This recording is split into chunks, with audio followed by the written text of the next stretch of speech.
नमस्कार, मैं हूं मनमोहन भट्ट। अंकिता भंडारी मर्डर केस का एक प्रमुख आरोपी है पुलकित आर्य।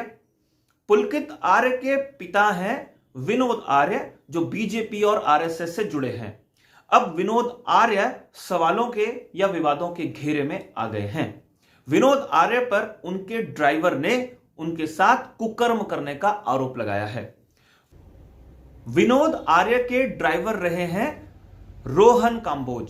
मूल रूप से सहारनपुर जिले के वो रहने वाले हैं, लेकिन लंबे समय से वो विनोद आर्य के साथ काम कर रहे थे।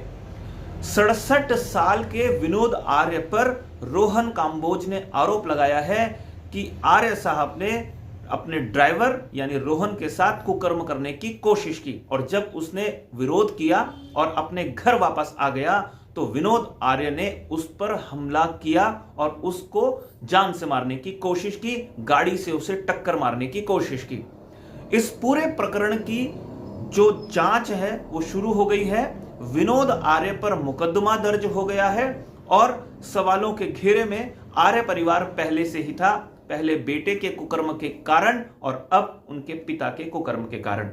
हालांकि विनोद आर्य की तरफ से इस पर प्रतिक्रिया आई है। वो कहते हैं वो 67 वर्ष के हैं और इस उम्र में उनका ऐसा कोई इरादा नहीं था, लेकिन अगर किसी ने मुकदमा दर्ज कराया है तो कहीं ना कहीं इस मामले की जांच होगी और इस मामले की जांच के बाद क्या होगा वो सबके सामने आएगा। लेकिन फिलहाल फजीयत आर्य परिवार की हो रही है।